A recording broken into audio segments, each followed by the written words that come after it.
Hello and welcome to PM Tutor's PMP Exam Prep video series, your personal guide to passing the PMP exam.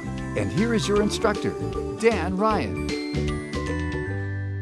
Hello, my name is Dan Ryan, and I'd like to welcome you today to our introductory lesson on project scope management.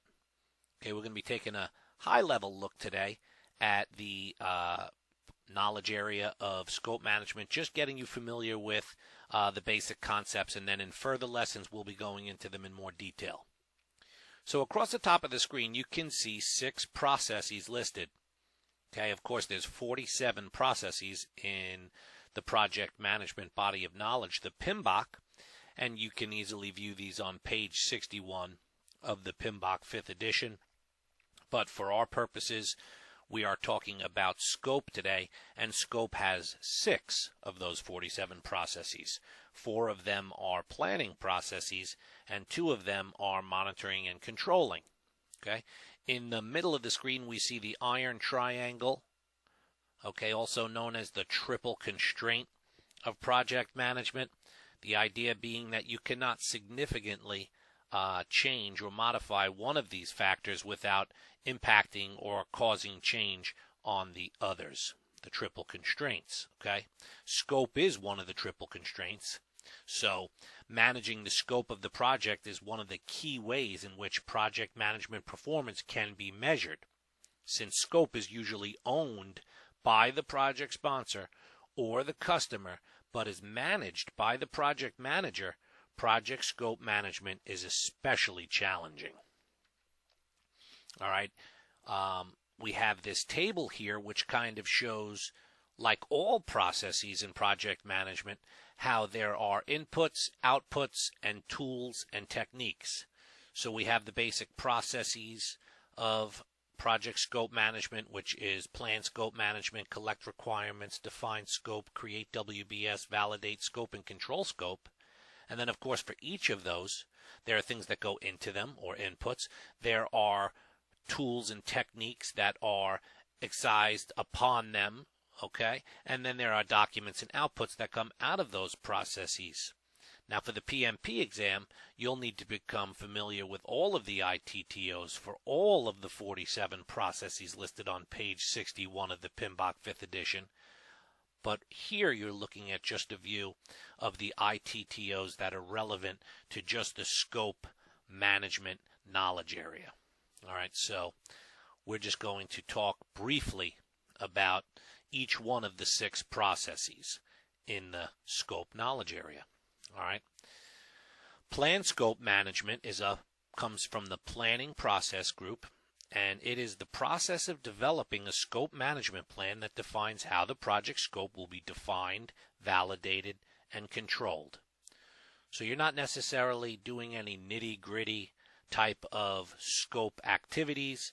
Rather, you are just planning out how you are going to manage the scope from a higher level and how you are going to do the remaining 5 scope processes. All right, the key outputs for plan scope management are the scope management plan and the requirements management plan. Collect requirements, also from the planning process group, okay, is the process of collecting and documenting quantifiable needs and expectations of the sponsor, customer, and other relevant stakeholders. And the key outputs are the requirements documentation and the requirements traceability matrix. Define scope, the third of the 4 planning processes, is the process of developing a comprehensive and detailed description of the project and product. And the big output there is a very important output from scope called project scope statement. Okay, and we'll get more into the project scope statement later. The final planning process is the process of decomposing project deliverables and project work into smaller, more manageable components, and that is create WBS. Decomposing project deliverables, okay? The big output from Create WBS is the scope baseline. The scope baseline is comprised of 3 things: the WBS dictionary, and the project scope statement. Now, for our last two processes, which are monitoring and controlling processes, okay, we have validate scope. Validate scope is the process of obtaining the stakeholders' formal acceptance of the completed project scope and associated deliverables, which means you get the customer to validate that all the work that was supposed to be done on the project was actually done. Okay, and the big outputs there are either accepted deliverables or change requests. Finally, you have control scope, the final monitoring and controlling scope process, which is the process of monitoring the status of the project and product scope, maintaining control over the project by preventing any big scope change requests and managing changes to the scope baseline.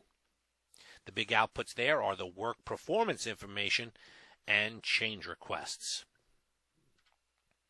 Once again, scope management is ensuring that a project includes all of the work that's required, but only the work that's required. I'd like to thank you for joining us for this introductory lesson.